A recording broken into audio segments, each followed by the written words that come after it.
Francisco. Adelante, José. ¿Se me escucha bien? Perfecto. Se escucha perfecto. Bueno, iniciamos entonces. Bueno, muy bien. Cualquier cosita, si no se me escucha o algo, me avisan, así paro y lo solucionamos. Bueno, la idea era hablar sobre la cirugía bariátrica como herramienta en el tratamiento de la obesidad y específicamente en los primeros niveles de atención, es decir, el primero y el segundo, ¿sí? Si bien esto está dentro del marco de una capacitación y charlas previas, pero no deja de ser importante remarcar por qué el tratamiento de la obesidad y por qué la cirugía juega un rol en esta patología, y es básicamente por la mortalidad, ¿bien? Siempre en salud pública, en salud general y en salud individual, es importante atender a la mortalidad de las personas, y a pesar de los años, la tecnología y la evolución siguen siendo las patologías cardiovasculares, la enfermedad isquémica del corazón, ¿sí? Las patologías oncológicas, la diabetes, marcadoras de severidad. Y siempre la obesidad es un factor de riesgo muy considerable. Es una obesidad, en realidad es una patología en sí misma. De hecho, hay una discusión a veces de algunos sectores de considerar si la obesidad es un factor de riesgo de otras enfermedades. Sabemos que no, que es una enfermedad en sí, con jerarquía, con un montón de implicancias, pero también sabemos que está asociada mucho a la patología cardiovascular, metabólica y respiratoria, y también a la patología oncológica. Por eso el tratar la obesidad es fundamental y usar todas las herramientas disponibles es clave. Como les decía, aproximadamente casi 3 millones de adultos fallecen por las consecuencias del sobrepeso y la obesidad anualmente. Está implicada entre un 7 y un 41% de asociación con algunos tipos de cánceres, casi un cuarto de la patología cardíaca isquémica, o sea, un 25%, y casi la mitad, un 44% de casos de diabetes. Es mucho más difícil ver personas diabéticas con peso normal a ver personas diabéticas con obesidad, ¿sí? Y sabemos que la diabetes afecta casi a 350 millones de personas a nivel mundial. Entre los tipos de cánceres está muy manifiesto la obesidad en patologías hormonodependientes. Hay muchas mujeres con cáncer de mama, con antecedentes de obesidad o que sufren obesidad, pero no se circunscribe a la patología hormonodependiente. También está implicada en cáncer de vesícula, de intestino como colon y recto, cáncer de útero, de riñón, mieloma y un montón de patologías oncológicas más. ¿Por qué? Voy a hacer un poquito de referencia a esta definición de que la obesidad es una enfermedad crónica, de que es multifactorial, de que es prevenible, y a su característica de acumulación de tejido graso e hipertrofia del tejido adiposo. Hago referencia a esto, si bien la idea es hablar de cirugía bariátrica, pero cuando se encara el tratamiento de la obesidad, el tratamiento tiene que incluir lo que dice esta definición. Debe ser un tratamiento integral, debe estar abocado a los múltiples factores de la obesidad.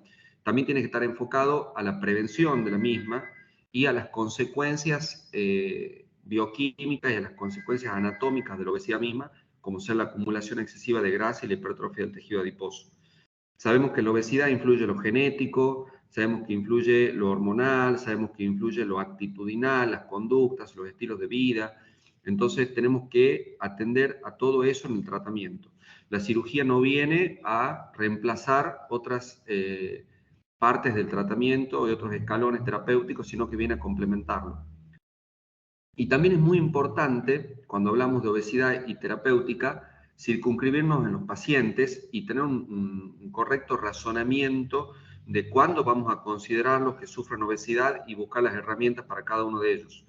La Organización Mundial de la Salud ya habla de obesidad con un índice de masa corporal superior a 30, ¿bien? Pero no quiero dejar de aclarar que el índice de masa corporal es una ayuda, es un puntapié inicial, porque valorar la obesidad solamente a través del índice de masa corporal es algo que es muy incompleto e insuficiente. De hecho, el perímetro abdominal hay que considerarlo como un factor muy importante a la hora del análisis clínico que se hace de los pacientes con exceso de peso. sabemos que muchos pacientes tienen una obesidad y una patología metabólica mucho más grave, a pesar de tener un índice de masa corporal más pequeño, más bajo, y generalmente son personas con una obesidad abdominal muy importante, un perímetro de cintura grande, y se da mucho en los pacientes varones y con patología cardiovascular. Por eso, en los primeros niveles de atención no es menor la medida del perímetro abdominal y el solo análisis clínico, la inspección de ver un paciente con una obesidad abdominal importante, ya habla de que ese paciente tiene una obesidad visceral, de que ese paciente seguramente padece hígado graso, de que muy posiblemente tenga insulinoresistencia, o diabetes o hipertensión arterial.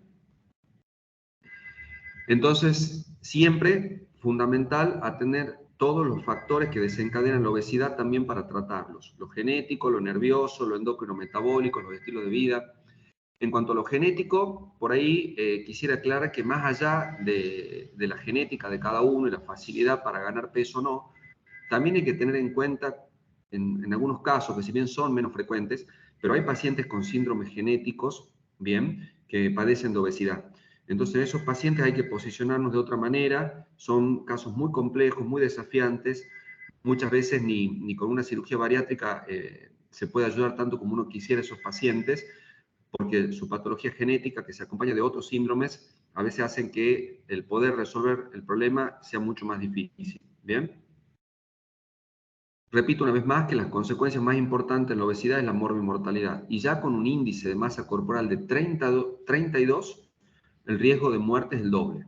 Con un índice de 32, sin hablar de un paciente obeso mórbido o hiperobeso mórbido.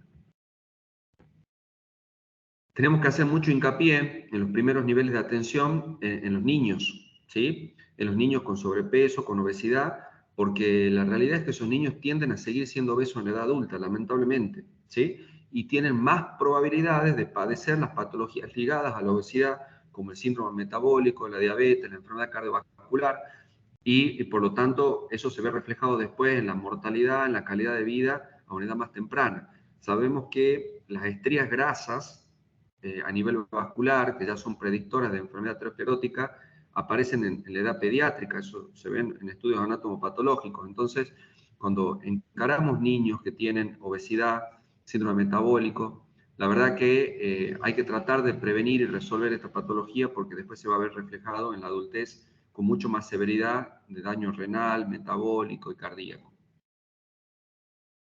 Se lo ve a veces en el consultorio, ya se empieza a ver acantosis nígricans a veces en los niños, vemos su obesidad visceral, el perímetro abdominal, ¿bien?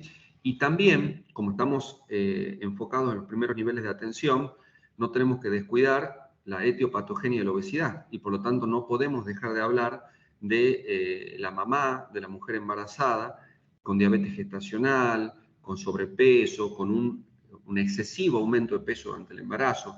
De hecho, yo muchas veces tengo pacientes que cuando charlamos un poquito sobre cuándo iniciaron su obesidad, muchas de ellas la iniciaron en el embarazo.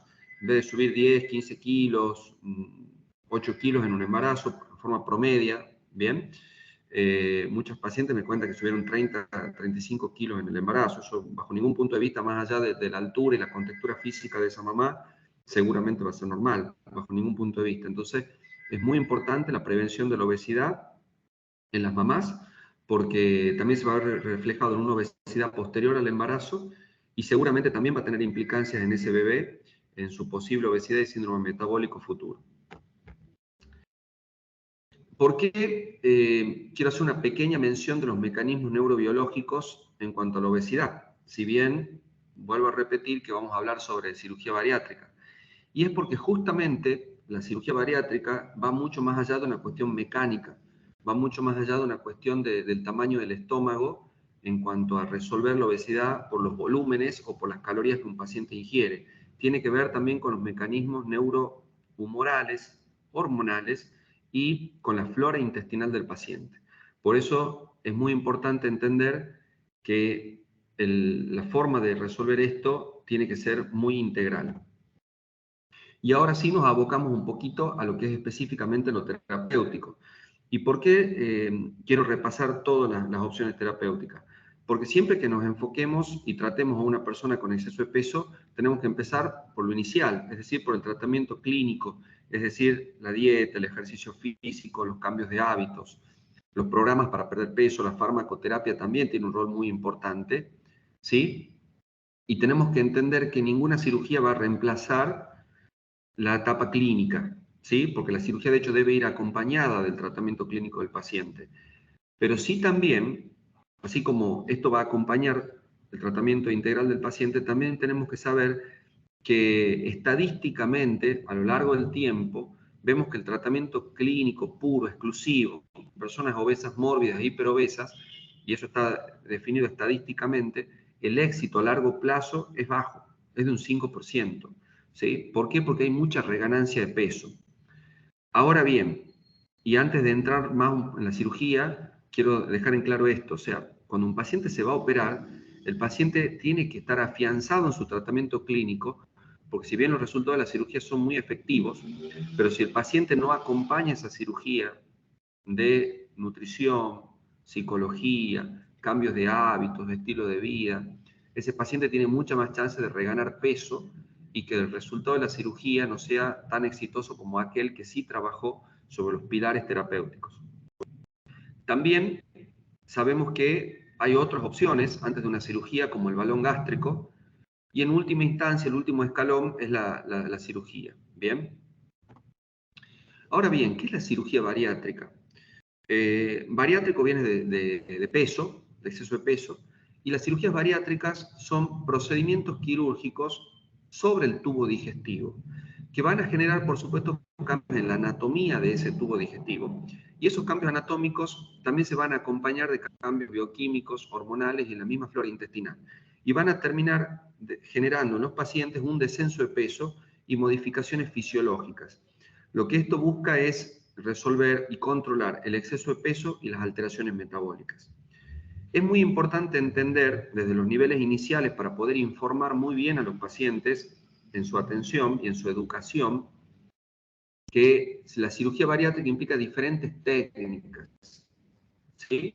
Diferentes técnicas quirúrgicas. Es como hablar de farmacoterapia en la obesidad, o sea, no hay un fármaco, no hay una droga, hay distintas drogas, cada droga con su mecanismo de acción, con sus ventajas, sus desventajas y sus indicaciones precisas.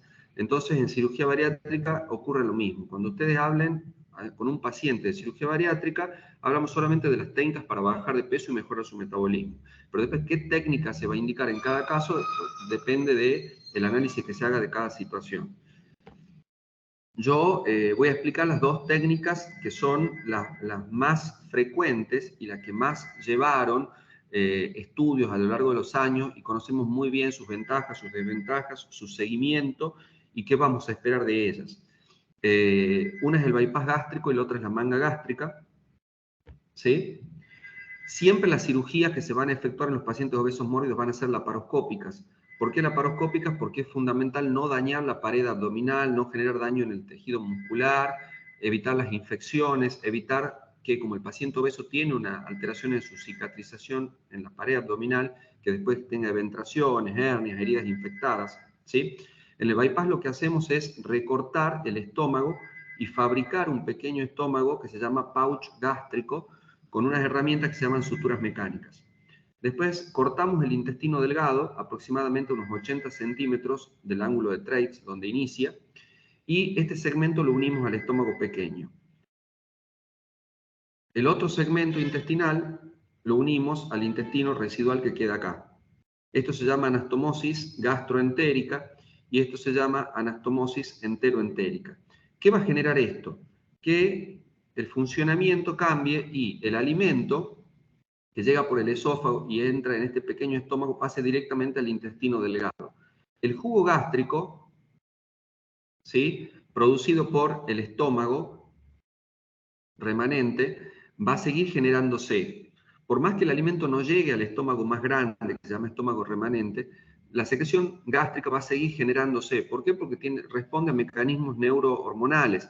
Como a veces yo le digo a los pacientes, cuando uno llega a cierto horario, piensa en la comida o hasta ve una imagen de algún alimento, uno empieza a tener una secreción salival. Eso nos pasa a todos y eso es así por mecanismos neurohormonales. Lo mismo va a ocurrir con la cirugía, o sea, el estómago más grande que pueden ver va a seguir produciendo jugo gástrico, va a seguir produciendo algunos factores de absorción, y eso va a seguir llegando por el tubo digestivo, pero sí se va a encontrar a un nivel más bajo con el alimento. Y ahí es donde empieza a generarse distintos mecanismos y efectos que van a contribuir al descenso de peso del paciente. ¿Cuáles son los mecanismos que le aporta el bypass gástrico a la fisiología de la persona operada para ayudarlo a perder peso? Primero, que el estómago pequeño, el estómago que les comentaba que se denomina pouch gástrico, tiene una capacidad muy inferior. Si el estómago normal tiene una capacidad de 1,5 litros o más, este pequeño pouch tiene una capacidad de 30, 40 mililitros, o sea, es muchísimo menos. Por supuesto que el paciente se va a ir adaptando a su forma de alimentarse y después va a poder comer volúmenes moderados de alimentos sin ningún problema. Pero sí, la cirugía va a ir controlando el volumen alimentario y eso va a generar un efecto en el descenso de peso. Es lo que nosotros llamamos mecanismo restrictivo de la cirugía. Pero el mecanismo restrictivo tiene un tiempo y el mecanismo restrictivo no explica todo. Y los mecanismos más importantes son los mecanismos hormonales y fisiológicos en cuanto a la absorción. ¿Cuáles son ellos? Que cuando el alimento pase al intestino delgado, y si se encuentre más tardíamente con los jugos digestivos, la absorción se produce un poco después. Por eso es que el paciente tiene menor absorción calórica y eso también va a contribuir al descenso de peso. Cuando el alimento sortea, cuando el alimento saltea, diríamos, la primera porción duodenal, eso va a afectar la secreción de las incretinas y eso va a generar también cambios metabólicos. Por eso es que el paciente tiene grandes efectos en la evolución de su síndrome de insulinoresistencia o diabetes, cuando son operados con un bypass gástrico. Y por otro lado, estos cambios fisiológicos también alteran la flora intestinal, que sabemos que la flora intestinal de un paciente delgado es diferente a la de un paciente obeso, por eso también va a contribuir en forma global al descenso de peso. ¿Sí? Esto va a generar también que el paciente pase por un periodo de readaptación alimentaria. Un paciente con una cirugía no va a alimentarse con comida sólida a los 7 u 8 días de operado. Va a ser una progresión de una dieta líquida, una dieta papilla, después una dieta sólida, a medida que van cicatrizando sus heridas y a medida que va adaptándose a la forma de comer. En la cirugía de manga gástrica, que es otra de las cirugías que se efectúa mucho a nivel mundial, siempre también por vía laparoscópica, lo que se hace es algo totalmente diferente. Solamente la cirugía está enfocada en el estómago, por lo tanto es una cirugía que es puramente restrictiva. Solamente lo que se hace es recortarlo al estómago, seccionarlo a nivel longitudinal en todo su eje gástrico, perdón. The sleeve gastrectomy on the abdomen. Trocars to access the abdominal Se lo va a ir seccionando el estómago en forma longitudinal, bien, y se va a quedar con un estómago finito, como la manga de una camisa, bien, por eso se llama manga gástrica. Por eso les decía que es solamente una cirugía de tipo restrictiva. A pesar de eso, toda cirugía sobre el tubo digestivo y toda cirugía gástrica va a generar en los pacientes cambios a nivel de ciertas secreciones hormonales y también de la absorción de hierro y de la absorción de vitaminas. Por eso es que todo paciente operado va a necesitar suplementación. Por ahí un error que es importante transmitirlo a los pacientes en salud pública y en educación del paciente es que cualquier cirugía bariátrica que un paciente tenga, ese paciente va a tener que tomar suplementos vitamínicos. No existe ninguna cirugía en la cual el paciente no la necesite y es importante transmitirle eso al paciente, porque a veces hay personas que creen que con este tipo de cirugía no van a tener que tomar ninguna suplementación y después pueden llegar a la consulta de estos pacientes a nivel de los primeros niveles de atención con una anemia importante porque ellos consideraban que como su cirugía era diferente, no necesitaban ningún tipo de suplemento ni control clínico después de ser operados. Ahora bien, habiendo charlado un poco sobre las técnicas quirúrgicas que se hacen más frecuentemente, lo más importante de decidir es una persona, cuáles son los criterios para indicar una cirugía, ¿sí? Y si bien les dije al iniciar la charla que el índice de masa corporal no lo es todo, no es absolutamente suficiente para definir la obesidad de una persona, pero sí es una medida de ayuda y nos da una consideración para poder ir filtrando, discriminando y decidiendo cuáles son las opciones en los distintos pacientes. Estas recomendaciones son mundiales, ¿sí? Y siguen vigentes hasta la fecha. Y es que cuando un paciente tiene un índice de masa corporal mayor o igual a 40, que se considera obeso mórbido, o cuando tiene un índice de masa corporal mayor a 35, con comorbilidades como diabetes, hipertensión arterial, dislipemia, apnea del sueño, hígado graso, problemas osteoarticulares severos, problemas de salud mental vinculados a su obesidad, son pacientes considerados para una cirugía bariátrica metabólica. Otro factor importante es que el paciente conozca los riesgos, las complicaciones de la cirugía, ¿sí? Muy importante, haber fracasado con tratamientos médicos para bajar de peso. Y esto tiene que ver con lo que les mencionaba al inicio, de que es el último escalón terapéutico de la cirugía y de que el tratamiento clínico con una dieta saludable, cambios de hábitos, actividad física, estabilidad emocional, son claves en todo esto. O sea, ¿por qué? Porque la idea es poder discriminar qué pacientes son los que realmente la necesitan al procedimiento quirúrgico. Y el que haber fracasado con tratamientos médicos previos nos da la pauta de que ese paciente, a pesar de sus esfuerzos, su metabolismo ya no puede lograr un descenso de peso suficiente, que las reganancias de peso son muy frecuentes y que necesita una herramienta mayor, una herramienta más potente y que son candidatos a cirugía. Por otro lado, eso también le da al paciente la pauta de entender lo que está enfrentando y de entender la adherencia que debe comprometerse luego de su tratamiento para que el resultado también sea exitoso como todos nosotros esperamos.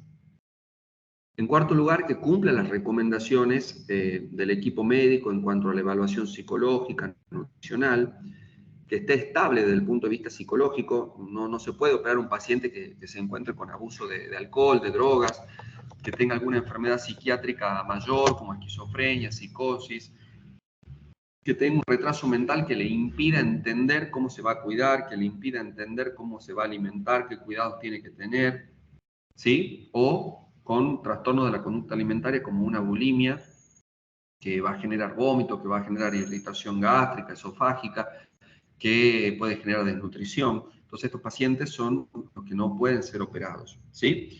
Es muy importante la adhesión a las normas del programa, es muy importante el seguimiento, ¿sí? Y las mujeres en edad fértil deberían evitar la gestación, eso siempre se aclara, hasta un año después de la cirugía. La meta de la cirugía siempre va a ser mejorar la salud del paciente, mejorar calidad de vida, incrementar la sobrevida y resolver las comorbilidades. O sea, volvemos a lo mismo, siempre es atacar y mejorar los números, los porcentajes, los valores de morbi y mortalidad de los pacientes obesos mórbidos y severos. Para llegar a la cirugía, el paciente tiene que pasar por una serie de etapas. Por supuesto que la primera es la prequirúrgica, en la cual se lo va a evaluar en forma integral, ¿sí? Lo que buscamos en esta etapa prequirúrgica es mejorar las comorbilidades, ¿sí? Es buscar seguridad operatoria, entender la influencia que tiene la obesidad misma y las enfermedades asociadas como la apnea del sueño, la hipertensión, la patología cardiológica, sobre la anestesia y sobre la recuperación operatoria y sobre la recuperación postoperatoria alejada, ¿sí? La educación es vital para los pacientes. Tenemos que entender que estos pacientes son pacientes graves. De hecho, muchas veces hay pacientes obesos mórbidos con sus otras patologías, una patología urológica, una patología neurológica, a veces una simple vesicular, y que a veces como son hiperobesos no se los quiere operar, se busca retrasar su tratamiento por el temor del equipo de salud a sus riesgos cardiológicos, respiratorios, anestésicos.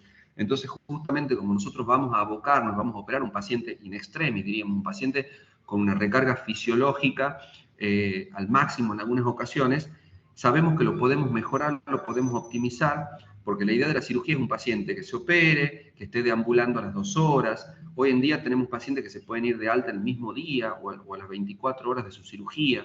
Entonces, todo eso tiene que ver con el trabajo previo, con la evaluación preoperatoria y anestésica.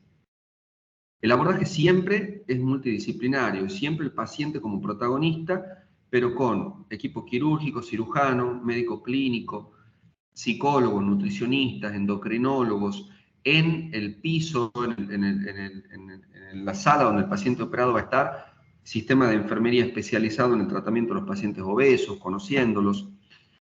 En la evaluación prequirúrgica es fundamental una historia clínica detallada, los hábitos alimentarios. En los primeros niveles de atención, que es lo que nos ocupa en esta charla, es muy importante la situación social. ¿Por qué es importante la situación social?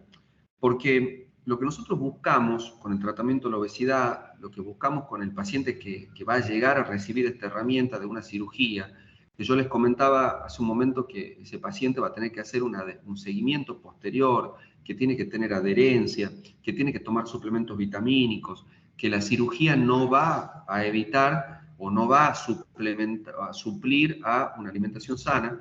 Si ese paciente tiene una situación social que al paciente le impida tomar suplementos, que al paciente le impida reinsertarse en la sociedad a nivel laboral, que le impida estar ordenado, ese paciente seguramente, por más que nosotros le ofrezcamos una herramienta como una cirugía, tal vez no va a tener el resultado que necesita, que merece, que podría tener, y ese paciente puede tener después una reganancia de peso importante, puede tener déficit vitamínico, puede tener anemia, puede tener un montón de inconvenientes que por su situación sociocultural el paciente no la va a poder resolver. La motivación es fundamental, ¿sí? Si nosotros vemos un paciente de 250 kilos que sabemos que bajo ningún punto de vista, por más que todo el equipo de salud ponga todo el entusiasmo, las ganas, la motivación como equipo, para tratar de sacarlo de su situación, si ese paciente no está motivado él y no es él o ella quien quiere salir de su obesidad, es imposible.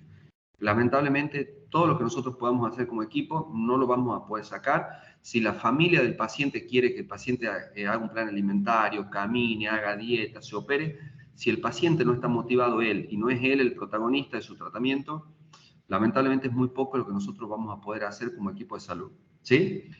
Es importante en esta evaluación buscar todas las comorbilidades no diagnosticadas. Eso es muy frecuente. La mayoría de los pacientes obesos mórbidos y obesos severos son aquellos que tienen menos grado de obesidad, pero que también son obesos y que tienen patología cardiovascular, como les digo, hipertensión, diabetes, hígado graso, apnea del sueño. Muchas veces esos pacientes desconocen absolutamente sus patologías. Muchas veces hay pacientes que se le detecta una alteración en su funcionamiento renal, un hígado graso muy grave, y los pacientes desconocen en forma absoluta. ¿Por qué? Porque son patologías crónicas, porque están acostumbrados a convivir con todo esto. Entonces, la pesquisa de todo esto en el preoperatorio es fundamental. No solo para que si vamos a llegar a una cirugía, que la cirugía sea segura, que tengamos un buen postoperatorio, sino básicamente para poder informar al paciente y educarlo y que sepa su estado actual de riesgo. Si el paciente ya tiene una insuficiencia renal, si el paciente tiene un hígado graso precirrótico, bueno, ese paciente lamentablemente no va a tener la misma expectativa que otro que está mucho menos deteriorado en su salud. Entonces, la búsqueda de comorbilidades es importante, no solo para el éxito terapéutico, sino para que el paciente tenga un conocimiento cabal y real de su situación de salud, ¿sí? El examen físico detallado es muy importante y siempre, como les dije, el abordaje debe ser multidisciplinario. Dentro de lo prequirúrgico, cuando nos abocamos a lo cardiovascular, ¿sí? Siempre se hace un electrocardiograma y una valoración cardiológica. Por ahí es muy importante que el mismo cardiólogo va a ir definiendo. A veces la hipertensión sabemos que es una enfermedad subclínica, una enfermedad que no da síntomas. Entonces es importante detectarla, igual que ciertas arritmias. Entonces, enfocar y hacer un análisis lo mejor posible de pacientes con insuficiencia cardíaca que la desconocen, ¿bien? Porque ya cuando tienen obesidad severa, ya la agitación, la disnea, ya se confunde a veces si es de causa respiratoria, si es cardíaca, si es por la misma obesidad. Entonces, la evaluación cardiológica también es importante para todas las evaluaciones que vienen después, para la endoscopía que se debe realizar. Siempre hay que estudiarle el tubo digestivo al paciente.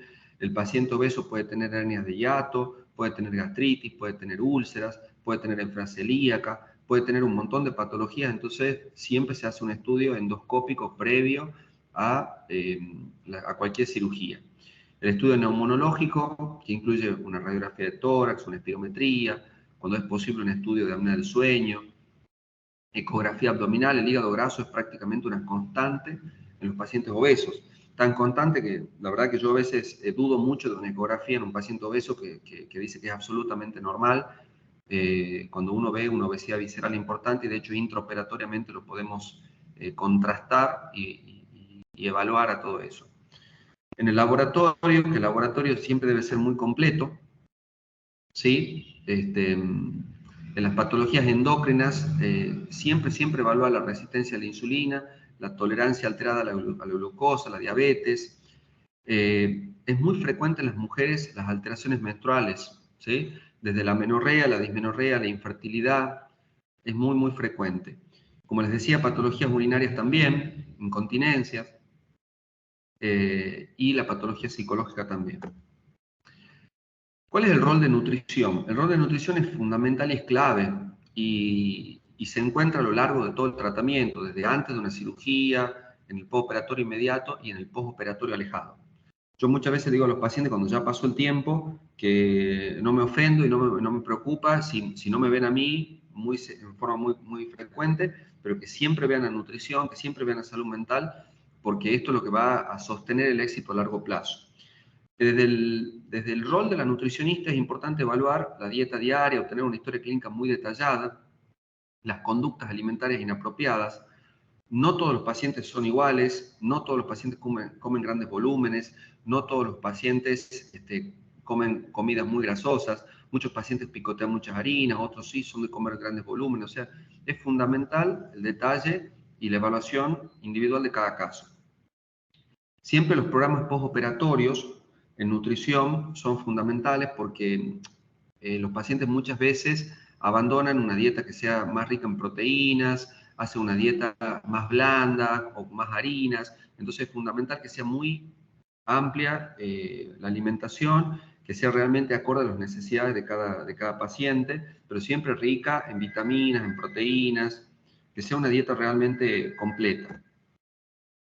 Cuando hablamos de la cirugía, la anestesiología es muy importante, porque yo les contaba que el paciente, el objetivo es que el paciente se opere, que la cirugía sea lo más corta posible, que tenga una deambulación muy temprana, ¿sí? Y que tenga una externación, una alta también rápida. Entonces, las drogas anestésicas que se van a usar, la perfecta valoración de las comorbilidades, la apnea del sueño, los controles de laboratorio, la vía aérea, todo es fundamental para la cirugía en sí y el postoperatorio. Lo mismo con psicología o psiquiatría en los casos que se amerite. Es importante determinar el perfil emocional del paciente. Es muy importante tratar de definir como equipo si ese paciente tiene un soporte familiar o social. Es importante trabajar mucho sobre los cambios de estilo de vida. Aunque ustedes no crean, es increíble cómo un paciente que emocionalmente llega con alegría a su cirugía, que llega con mucho entusiasmo, la verdad que hasta el dolor postoperatorio es menor, la recuperación es muchísimo más rápida, la tolerancia es mejor, ¿sí? Porque nos vamos a encontrar con pacientes que a pesar de sufrir su obesidad, tienen esa situación un poco encontrada a veces de querer resolverlo, pero muchos temores con respecto a la cirugía, con muchos temores con respecto a cómo va a ser su alimentación después, cómo va a ser su vida, y eso es importante trabajarlo desde lo psicológico, desde lo anímico, con salud mental, para que el paciente llegue, para que el proceso quirúrgico, desde el antes y el después, no sea un proceso sufriente o angustioso, sino que sea un proceso optimista, con expectativas superadoras para después de su cirugía y todo el proceso. El anticipar los cambios en los estilos de vida, a ver, es fundamental. La clave desde el paciente es el cambio en el estilo de vida. O sea, la cirugía es la herramienta, el potenciador, el vehículo, pero si el paciente no hace un cambio en su estilo de vida, los resultados nunca van a ser los mismos. Pesquisar el abuso de sustancias también es muy importante porque a veces los pacientes no lo manifiestan en las consultas iniciales, pero después va surgiendo en el proceso y eso nos va a alertar a qué paciente no se va a poder operar, qué paciente tiene otro problema, y es clave todo esto. Y continuar siempre con la terapia postoperatoria. En la evaluación quirúrgica, como les decía, evaluamos. Ya cuando nos empezamos a enfocar un poco en analizar la técnica, nos enfocamos en cuál va a ser el procedimiento quirúrgico. Yo les expliqué 2 cirugías, el bypass gástrico, la manga. Entonces nos enfocamos según el tipo de paciente, si el paciente tiene reflujo, si es diabético, si el paciente tiene mucha obesidad, bueno, en qué tipo de cirugía va a necesitar esa persona, si va a necesitar un bypass, qué tipos de riesgos o complicaciones hay. No son, si bien todas las cirugías tienen las mismas complicaciones, pero algunas son más frecuentes que otras. Y las expectativas en cuanto a la pérdida de peso. Es importante trabajarlo a esto porque no es lo mismo un paciente de 250 kilos que un paciente de 90 kilos. Tal vez ambos son candidatos a la cirugía por su altura, por su contextura física, por sus enfermedades asociadas, pero seguramente un paciente que se opera con 90 kilos preoperatorio, lo más probable es que ese paciente pueda llegar después a su peso ideal, entre comillas, y un paciente que pesa 250 kilos, que toda su vida fue obeso, que nunca llegó a un peso normal, seguramente con la cirugía se va a beneficiar muchísimo, pero la expectativa no debe ser llegar a un peso tal vez teórico porque sea imposible. ¿Bien? Es importante, como les dije, tratar de detectar las patologías gastrointestinales asociadas, porque si un paciente es celíaco, si tiene intestino irritable, ese paciente tal vez va a tener ciertos síntomas digestivos previo a la cirugía. Y cuando se opere también va a seguir con ciertos síntomas digestivos. Entonces el paciente tiene que estar informado, asesorado, y tiene que saber que su expectativa no es que la cirugía viene como una respuesta mágica, no solamente a bajar de peso, sino también a resolver problemas que él antes ya los tenía y que tal vez los va a seguir teniendo porque tiene que ver con este mundo de la patología gastrointestinal, que es realmente muy profunda y que hay muchas cuestiones asociadas, desde lo psicosomático, la flora intestinal y todo lo demás. Es importante, como equipo de salud, valorar las cirugías abdominales previas y tal vez si este paciente no fue operado ya, porque se pueden encontrar con un paciente que llega al equipo de salud y les comenta que ya tiene una cirugía bariátrica y ustedes lo ven y el paciente es obeso. Entonces la duda es, ¿el paciente realmente era hiperobeso antes de su cirugía y hoy que lo vemos obeso está mejor que antes? ¿O ese paciente reganó todo el peso perdido y es como si nunca se hubiera operado? ¿Qué es lo que ocurrió? Eh, si ocurrió esto fue porque no tuvo una buena preparación previa a la cirugía, no tuvo un buen seguimiento, el paciente no acata el consejo médico. ¿Qué es lo que está ocurriendo? Porque en base a eso vamos a poder saber qué ofrecerle a ese paciente. Entonces la selección de los casos, la selección de los pacientes es clave. Y esa correcta selección crítica es la que va a generar una estadística después de resultados satisfactorios a corto o largo plazo, ¿bien? O una estadística poco feliz, diríamos, de los pacientes que estamos operando. Entonces, como para resumir un poco, los criterios de inclusión para una cirugía son el índice de masa corporal de 40, un índice de 35 a 40 con enfermedades asociadas, que el riesgo quirúrgico, sea aceptable, la edad entre 18 y 65 años, eso también es un tema discutible, es un tema que no es tan estricto, porque a veces hay pacientes de menor edad hiperobesos, con diabetes, con hipertensión, con patología cardíaca, entonces tal vez ese paciente, si el paciente tiene cierta madurez intelectual, tiene cierta contención psicosocial, familiar, y ese paciente tal vez necesita resolver su obesidad, porque tal vez tiene otra patología más de base, como puede ser renal, por ejemplo, tal vez ese paciente necesita esta herramienta para poder después llegar a otro tratamiento que le va a quitar o le va a mejorar su mortalidad. Lo mismo pasa con las edades extremas. Tal vez 65 años es la edad máxima, pero hay pacientes a veces que se pueden operar o pacientes que no. Siempre es importante un fracaso del tratamiento médico previo, porque les decía, el fracaso del tratamiento médico previo, más que como fracaso en sí, nos sirve para saber que es un paciente que hizo tratamiento, que entiende la complejidad de la obesidad, que entiende la complejidad de que no puede solo, que necesita un equipo, y nos va a ayudar en el compromiso con el programa que le estamos ofreciendo, con un programa médico integral que incluye una cirugía como parte de todo el escalón terapéutico. El consentimiento informado, bueno, eso yo creo que es muy importante y hace a nuestro ejercicio profesional en todo, desde los primeros niveles de atención, siempre educar, siempre que el paciente entienda lo que se está haciendo. Por ahí en los primeros niveles de atención vemos que los pacientes no entienden muchas cosas que uno le puede ofrecer como profesional, pero hay que tratar de hablar siempre en un lenguaje claro, simple, sencillo, pero que el paciente también sea protagonista y sea responsable sea responsable de lo que le toca, ¿sí? O sea que uno como equipo de salud le va a ofrecer un tratamiento, pero que el paciente también tiene que ser responsable de su parte, de cumplirlo, de que haya un feedback, porque especialmente en las patologías crónicas, sin una responsabilidad del paciente, los resultados van a ser muy pobres seguramente. Y siempre priorizar, cuando se va a hacer una cirugía, nosotros en el sistema público tenemos que usar muchísimo la equidad, ¿sí? La priorización de quiénes son los pacientes que necesitan una cirugía, pero también la disponibilidad de recursos que tenemos para ofrecerla y quiénes son los mejor adheridos al programa de tratamiento, porque son los que van a tener mejores resultados. Perdone que sea un poco reiterativo en esto, pero es la clave para el éxito, ¿sí? Y siempre excluir a aquellos pacientes con alteraciones psiquiátricas que no las vamos a poder manejar o que no están tal vez en condiciones hoy de una cirugía, tal vez estén en condiciones más adelante, pero tal vez hoy no. Si es una obesidad secundaria, una enfermedad endocrina, y eso no lo vamos a resolver con una cirugía bariátrica. Si está padeciendo de adicción a drogas, si hay una oposición importante de la familia que no va a tener contención, si las expectativas son poco realistas, ¿bien? Si ya nos parece que ese paciente no va a tener adherencia, no cumple. Para mí es muy importante en el prequirúrgico el descenso de peso. Nosotros siempre le pedimos al paciente un descenso de peso de aproximadamente un 10% de su peso. Es decir, que si el paciente pesa 120 kilos, que baje 12 kilos. Eso, por supuesto, que va a llevar un tiempo, puede llevar 30, 40, 60 días. Pero si el paciente no baja absolutamente nada de peso, si el paciente aumenta de peso en los controles, con nutrición, con psicología, con cirugía, con clínica, por más que el paciente nos diga que está haciendo todo bien, que está adherido y todo lo demás, la verdad que la adherencia no la podemos constatar. Entonces, ese paciente ya si desde el prequirúrgico no está cumpliendo, seguramente menos va a cumplir después.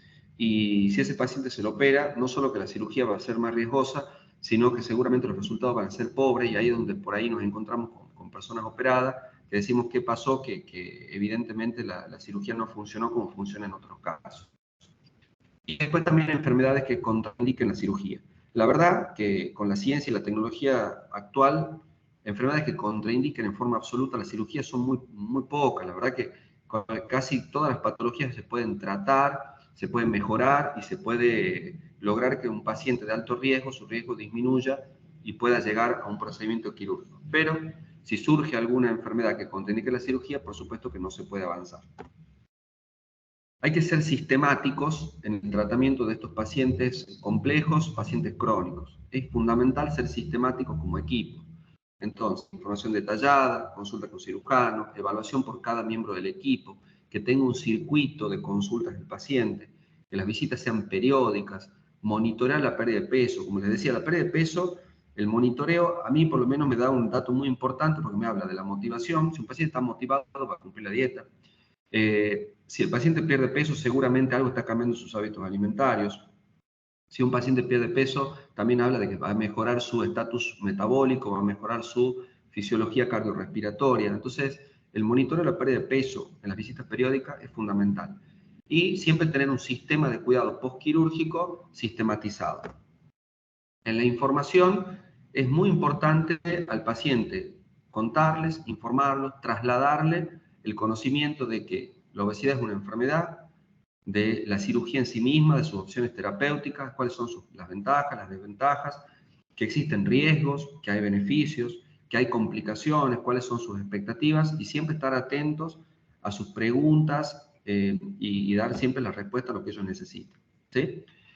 Dentro de una sistemática de trabajo, por ahí en muchos grupos, nosotros en el CEPTA, en el Centro Provincial de Trastornos Alimentarios, tenemos consultas grupales. Psicología hace mucho hincapié en los trabajos grupales, en los cambios de estilo de vida, ¿sí? Y eso es muy importante para escuchar al paciente como evaluación inicial y para poder informar sobre todo el tratamiento, ¿sí? Siempre valorar en las consultas los antecedentes, pedir los estudios que hacen falta, buscar las patologías que tiene, las conocidas, las desconocidas, iniciar tratamientos, ver si es candidato o no es candidato y hacer las derivaciones oportunas a todo el resto del equipo, ¿sí? El control preoperatorio, generalmente cuando ya nos estamos acercando a una cirugía, se hacen más frecuentes, son cada 7 días. y en el postoperatorio también son controles muy continuos, porque tratamos de pesquisar cualquier alteración o cualquier desvío del cauce normal de un postoperatorio. Por eso se lo ve a veces al segundo día de la cirugía, al séptimo día, a los 15 días y así sucesivamente. Siempre cuando vamos a evaluar a los pacientes en el postoperatorio vamos a ir monitoreando complicaciones, monitoreo de descenso de peso, cuánto porcentaje de exceso de peso va perdiendo, cómo van mejorando sus comorbilidades previas, cómo si hay alguna deficiencia nutricional o metabólica y cualquier situación especial que surja se va a ir detectando, ¿sí? Nosotros como esquema tenemos los controles de cirugía y los controles nutricionales y clínicos semanalmente, cada 3 meses, cada 6, cada 9, cada 12 meses, con ciertos perfiles de controles de laboratorio, de imágenes, como ecografías, ¿sí?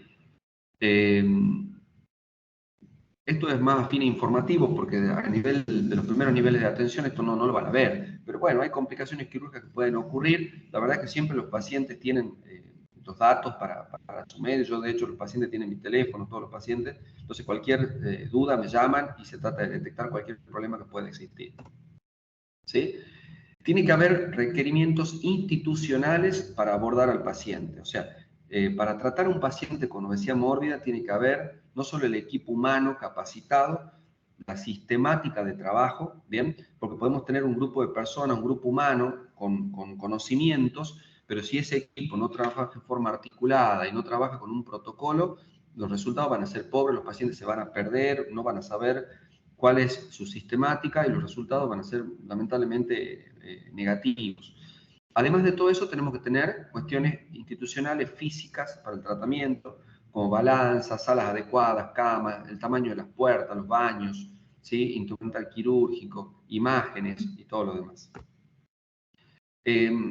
¿Se puede resolver el problema con la cirugía? Sí, se puede resolver. La verdad que los cambios de los pacientes son muy importantes, muy positivos, pero como conclusión les dejo que la correcta selección de pacientes es crítica, ya se los dije antes, para los resultados satisfactorios, que la evaluación debe ser muy completa y exhaustiva en el prequirúrgico, que todas las comorbilidades se deben identificar y se las debe tratar previa a la cirugía, que la educación es clave para que el paciente esté motivado y para el postoperatorio. O sea, es fundamental. Un paciente que no entiende lo que le sucede es un paciente que seguramente no se va a manejar bien después y que siempre el abordaje debe ser interdisciplinario. ¿Sí?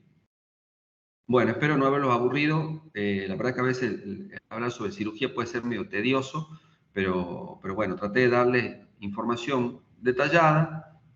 Espero no haberlos aburrido, como les digo, y me gustaría escuchar las dudas que tengan o qué consultas me quieren hacer sobre esto.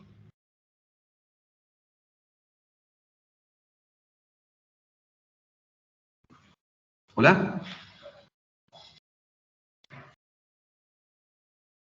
Sí, Hola. José. Sí, José, Francisco. Sí. quería preguntarte, ¿cuáles serían los pacientes candidatos, el típico paciente candidato a una cirugía de derivación y el típico paciente candidato a una cirugía de manga gástrica? Bien, el típico paciente candidato a un bypass gástrico, ¿sí? Es un paciente diabético, es un paciente con un índice de masa corporal superior a 40, 45, ¿sí? Un paciente con componentes metabólicos como dislipemia, hígado graso, y pacientes con algunas alteraciones anatómicas gástricas o gastroesofágicas como reflujo gastroesofágico. Ahora les paso a detallar un poquito por qué esto que les acabo de contar. Primero, porque el bypass gástrico, al generar un sorteo duodenal, al alimento no pasar por el duodeno, eso genera realmente un cambio muy importante en la fisiología incretínica, que de hecho vos, Francisco, lo sabes muy bien, porque de hecho es algo que vos lo utilizas, y lo utilizan los endocrinólogos, que es lo que está muy en boga hoy en día, que es con el tratamiento de los análogos, ¿sí? La liraglutida y todo lo demás. Entonces, el efecto incretínico se obtiene con el bypass. La manga gástrica no tiene el mismo efecto, por lo tanto, un resultado a largo plazo para diabetes y para síndrome metabólico, hasta hoy la evidencia científica es que siempre es muy superior el bypass gástrico. El segundo ítem, que es el grado de índice de masa corporal. Cuando un paciente tiene un índice de masa corporal superior a 40, 45, la verdad, y todos los que se dedican a esto lo saben muy bien, la obesidad es una patología absolutamente rebelde. La cirugía bariátrica es muy efectiva, pero el paciente obeso mórbido tiene una alteración metabólica, tiene una cantidad de adipocitos en su cuerpo y tiene tendencia a reganar peso. Esa es la realidad. Entonces, la cirugía debe ser lo más potente posible porque la posibilidad de reganancia siempre existe. Y no hay que ser económicos en eso, la cirugía de la manga es solamente restrictiva. De hecho, hasta el mismo bypass gástrico, la capacidad restrictiva que tiene, o sea, la capacidad en cuanto a la limitación del volumen de lo que la persona come, eso también va a cambiar mucho después de los primeros 6 meses y después del año de la cirugía. Y hasta la fisiología intestinal, la alteración en la absorción, también va a modificarse después. La realidad es que el cuerpo humano trata siempre de retomar su cauce y, de hecho, hasta en la cirugía que no tiene nada que ver con esto, en una cirugía de trasplante intestinal, una cirugía de resecciones, de cortes de intestino por traumatismos, por accidentes, por tumores, por distintas enfermedades, aunque al paciente le quede menor longitud intestinal, después el intestino se va readaptando y va aumentando su capacidad absortiva. Por eso es que, le dije varias veces en la charla, que los cambios de hábito, estilo de vida y la alimentación saludable no se debe abandonar nunca, y el paciente lo tiene que entender desde el primer día antes de operarse, que tiene que hacer hincapié en eso. Después, también les dije que el bypass se indica en los pacientes con reflujo gastroesofágico. El reflujo gastroesofágico es una patología muy frecuente, es una patología que en la atención inicial en salud muchas veces la pasamos un poquito como por alto, o no nos parece trascendente ni importante, ¿sí? Pero cuando a un paciente con reflujo gastroesofágico se le hace una manga gástrica, la manga gástrica es una cirugía que lo deja el estómago finito, largo y altera todos los mecanismos antirreflujo. Pero es una cirugía en la cual la capacidad gástrica es de aproximadamente 200, 150 mililitros y con mucha más cantidad de jugo gástrico ácido. El bypass tiene un estómago más pequeñito, de 50 mililitros, y con muy poco contenido ácido. Por eso, si hacemos una manga gástrica en una persona con reflujo, ese paciente va a tener un reflujo posoperatorio altísimo, muy importante, que le va a alterar la calidad de vida al paciente, tanto que ese paciente va a necesitar ser operado. Ese paciente va a necesitar ser operado y va a necesitar que esa manga gástrica se la transforme en un bypass gástrico, porque va a ser un reflujo que no se puede controlar con fármacos. A ese paciente, por más que se le dé un omeprazol, pantoprazol, sucralfato, que son los fármacos utilizados habitualmente, el reflujo no va a ceder porque es un reflujo anatómico postquirúrgico.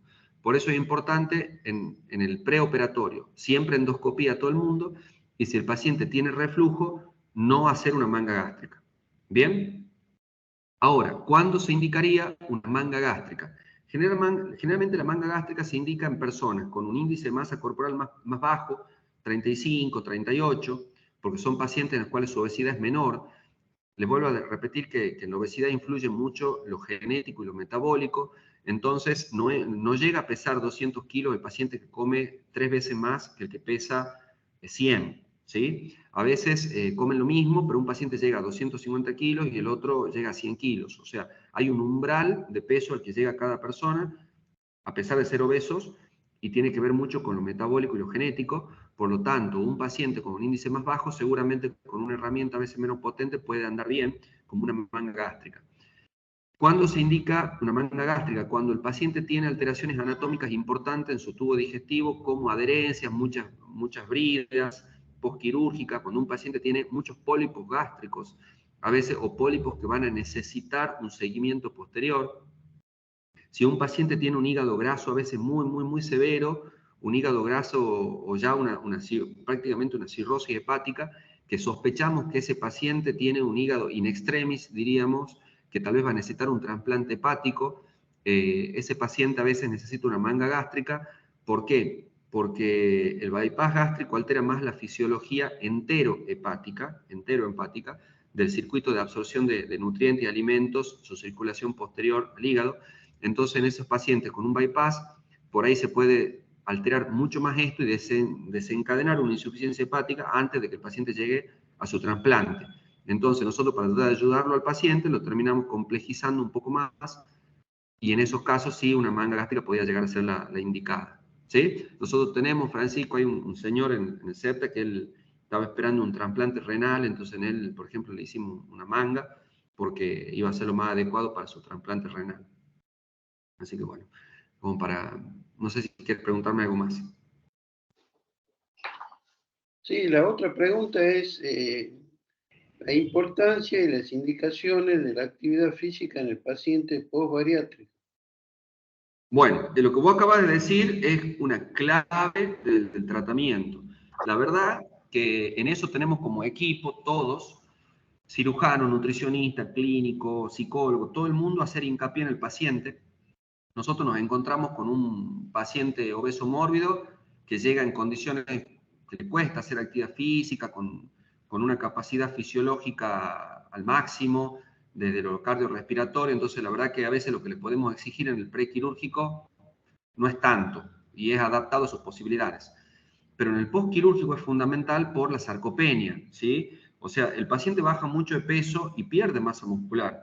De hecho, todos nosotros perdemos masa muscular después de cierta edad, entonces la actividad física tiene que ver con nuestro estado de salud en general, con la longevidad, con un montón de cosas, y en el paciente bariátrico más aún es fundamental la actividad física muscular, la adherencia. Por eso se hace mucho hincapié en la adherencia al tratamiento, porque por ahí es muy común que cuando el paciente baja de peso, interpreta que la cirugía es una herramienta medio mágica que le permite bajar como nunca antes bajó, que se ve bien, se siente bien, le gusta cómo se ve su cuerpo, y a veces hasta le gusta cómo se ve su cuerpo a expensas de una pérdida muscular, porque a veces hay pacientes mujeres que les gusta verse que los huesitos se notan un poco más y todo esto, y es por la pérdida de masa muscular. No hacen actividad física, y si no hacemos hincapié todo el equipo en cada consulta, en cada visita, eso se va a ir cronificando y va a ir terminando de generar complicaciones, menos absorción vitamínica, más osteopenia, más osteoporosis.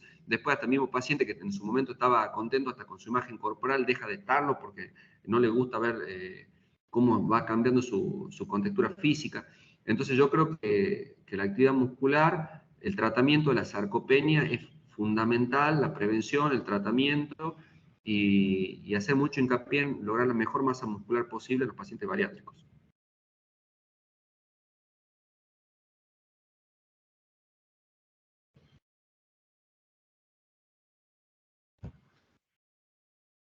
¿Alguna otra pregunta?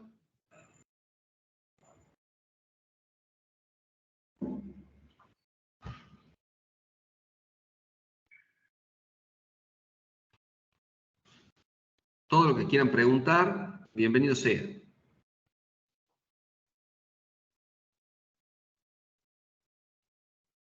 ¿Estamos bien hasta ahí?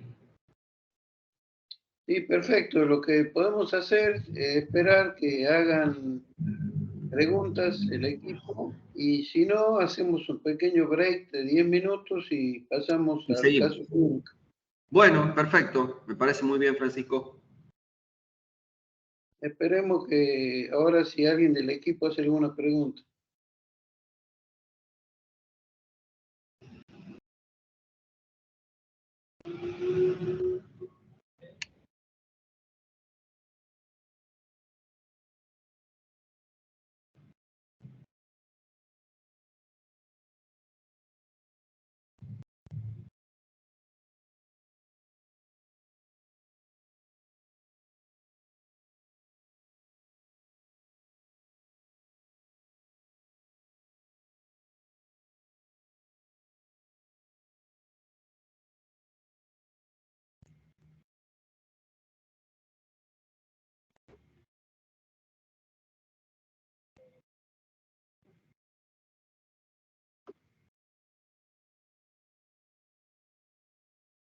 Doctor, hay una pregunta en el chat. Sí, a ver. Dice, buenos días. Como enfermera quisiera saber más sobre los cuidados de enfermería en el postoperatorio de estos pacientes. Bien. Bueno, una muy linda pregunta, ¿sí? Desde el punto de vista de enfermería, la verdad que es fundamental los cuidados postquirúrgicos. Algo que hacemos muchísimo hincapié es la deambulación temprana, ¿sí? Por ahí en cirugía gastrointestinal o en cirugías de alta complejidad, pueden ver que según el equipo tratante o el equipo quirúrgico, algunos pacientes les recomiendan mayor cantidad de reposo, ¿sí? Menor movilidad. Nosotros en cirugía bariátrica hacemos absolutamente lo contrario.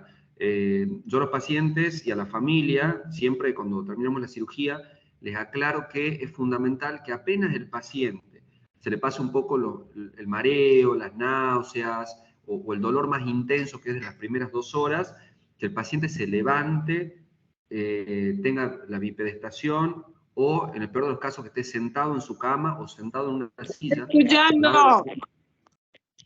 ¿Sí? ¿Me están escuchando?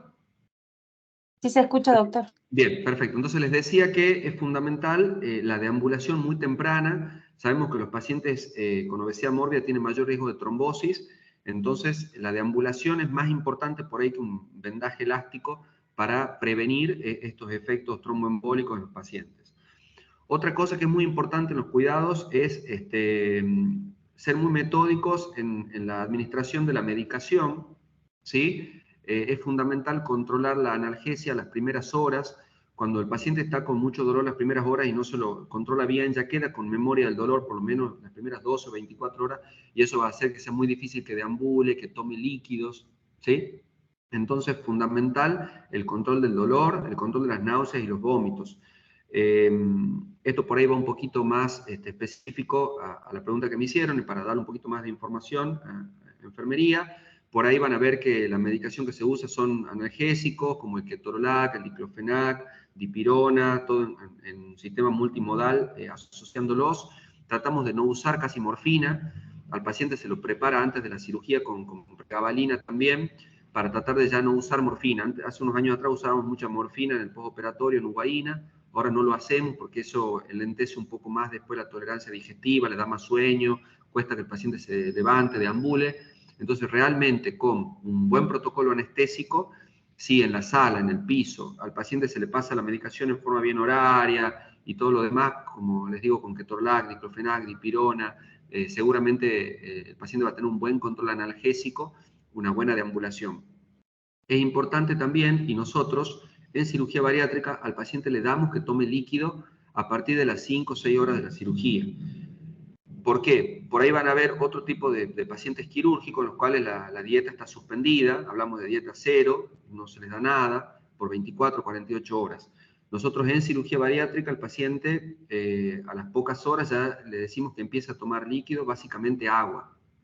Perdón, exclusivamente agua. Si el paciente toma solamente agua en las primeras horas del postoperatorio, y es importante para el equipo de salud y enfermería porque por ahí le van a hacer la consulta.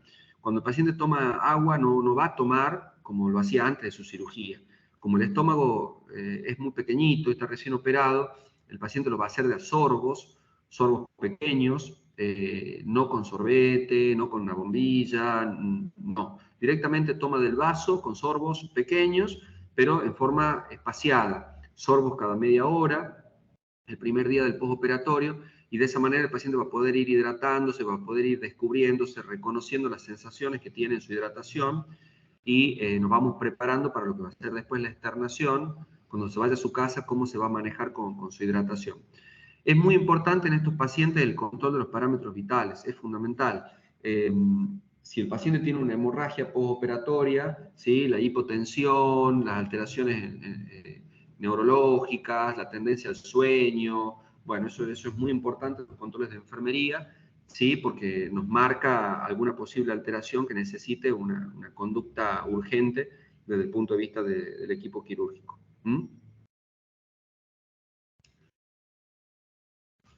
No sé si hay alguna otra pregunta en el chat. No, doctor, no hay más preguntas. Perfecto. Doc, hola, buen día, una pregunta. Sí. Con la alimentación, bueno, ya sabemos que en las primeras horas agua y luego cómo se continúa. Se continúa, los primeros 7 días son líquidos claros. Agua, té, jugos, generalmente los jugos estos comerciales sin azúcar, bien, absolutamente fluidos, nada espeso, caldos colados, pueden por ahí consumir gelatina, bien. Y yo en particular, nosotros con nuestro equipo, no le damos al paciente lácteos hasta el día 7º, ¿sí? Por ahí en las guías de cirugía bariátrica, muchas guías proponen al 3.º, 4.º día ya iniciar los lácteos. Yo no lo hago porque la verdad que los pacientes cuando lo hice, durante muchísimo tiempo, los pacientes los primeros días que introducen lácteos, al 3.º, 4.º día empiezan con cólicos, vómitos, mucha distensión abdominal. Entonces yo en particular con nuestro equipo lo hacemos sí o sí líquidos claros los primeros 7 días. A partir del 7º día, sí, ya se incluyen los lácteos, preferiblemente leche deslactosada, se tolera mejor que la descremada, yogur, flanes, sopas un poquito más cremosas y los suplementos proteicos. Y a partir del día 14 o 20, ya el paciente empieza con la papilla. Las papillas son papillas de alimentos proteicos, o sea, no es papilla de calabaza o zapallo procesado, sino de atún, de pollo, con quesos untables, o sea, porciones muy pequeñitas. Y sí es importante tratar de sostener la dieta papilla por ahí un poquito más de lo que dicen las guías. Las guías promueven generalmente 10 días de dieta papilla y ya pasar de sólido. Siempre es preferible en los pacientes tenerlo a dieta papilla un poco más, si el paciente tolera, si no está con mucho deseo, apetito o ansiedad por masticar, tratar de por lo menos 15 y se puede 20 días de dieta papilla mejor, porque eso hace que la restricción, ¿sí?, volumétrica, la cantidad de lo que come el paciente, se mantenga unos meses más y eso nos va a generar un mayor descenso de peso y mucha motivación en los pacientes. Cuando los pacientes a los 3, 4 meses pierden mucho peso, están muy motivados y que están con mucho más deseo de cumplir, con la actividad física y con todo lo demás, ¿sí? Y tengamos en cuenta que tenemos que tratar de llegar el primer año del postoperatorio al menor peso posible para que después el resultado final a los 3 o 4 años sea el más satisfactorio. Gracias, Doc. Súper claro. No, Después podríamos tener acceso a las guías y teniendo en cuenta estas correcciones o sugerencias. sí, sí, las guías, las guías es muy fácil, por ahí nosotros tenemos la Sociedad Argentina de Cirugía de Obesidad, SACO, ahí en la página tienen todas las guías, entonces eso es muy fácil de conseguir. Y mis sugerencias por ahí, sí, como quieran, después vemos acá con el doctor Donofrio, yo les puedo hacer llegar, por una cuestión personal, por la experiencia de esto. Pero sí, no hay ningún problema. José, el uso continuado de los suplementos proteicos, a partir de, me dijiste, del 7º día, y a partir de cuántos días se lo continúan los suplementos proteicos, porque eso por ahí es un poco discutible, ¿no? Sí, exacto. Eso, lo que vos preguntas está muy bueno y es real, es muy discutible, porque bueno, ¿hasta cuándo se dice basta, diríamos? Y tiene mucho que ver con el paciente, su estado general, la actividad física que haga, la alimentación que lleve, si entrena mucho, entrena poco. Sí empezamos generalmente con las proteínas los 7 días, por la misma aclaración que hice con respecto a los lácteos. Generalmente la proteína, el paciente le genera a veces distensión, mucha saciedad, ¿sí? Y a veces algunas intolerancias. ¿Y qué es lo que pasa? Los primeros 7 días es fundamental que el paciente esté bien hidratado, que el paciente no tengamos que llevarlo a una guardia porque se deshidrató y haya que hacerle un suero. El paciente está descubriendo algo nuevo, el paciente tiene todo su derecho de tener temores, de tener sus angustias también. Entonces, si el paciente los primeros días tiene más dolor, está hinchado, vomita, tiene que llegar a una guardia por intolerancia digestiva, la verdad que yo creo que se quita mucho confort al postoperatorio. Entonces creo que esto que parece subjetivo pasa a ser prioritario en la primera etapa del postoperatorio. Es fundamental que el paciente, si bien es una persona enferma e hicimos una cirugía para tratar una enfermedad, Yo en lo particular trato de que el paciente no se sienta enfermo y quiero siempre que el paciente se sienta en el postoperatorio, que el procedimiento fue, a pesar de la complejidad, lo más sencillo posible y con una recuperación lo más rápida. Entonces, por eso es que la proteína, por ahí, antes de los 7 días no, también genera mucha constipación. La constipación también al paciente le cambia mucho su calidad de vida. Cuando el paciente pasa 7 días sin poder ir de cuerpo, con una catarsis negativa, después hay que recurrir a veces hasta un enema, la verdad que al paciente eso le quita mucho su confort. Una vez más lo vuelvo a repetir, entonces, por eso las proteínas, después de los 7 días, y en forma progresiva, tal vez con dosis a veces un poco insuficiente al principio, pero para ver cómo lo va tolerando, y después sí tratar de llegar a la dosis plena. Y cuando decimos basta, cuando la suspendemos, y bueno, va a depender mucho de si el paciente come la papilla como le decimos, si no la come, si se alimenta de forma proteica, si entrena más o entrena menos. La verdad que los varones en general bajan mucho más rápido de peso y se les cuantifica una mayor pérdida de masa muscular en el postoperatorio. Entonces eso también hay que considerarlo. Yo creo que nunca va a estar de más y nunca va a ser negativo darle al paciente más proteína. O sea, creo que no le estamos haciendo ningún daño al paciente si le mantenemos un suplemento proteico por más tiempo, ¿sí? A veces también los pacientes se van a quejar o nos van a preguntar en la consulta a partir del 3er mes por caída del cabello, ¿sí? O por fragilidad en el cabello.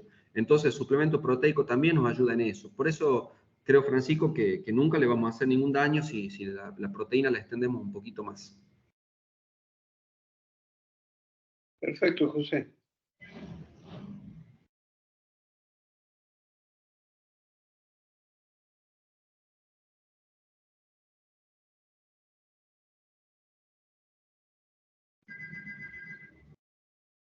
Bueno. Sí, si querés empezar con el caso clínico, creo que no habría problema. Bueno, está bien. Empezamos con el caso clínico.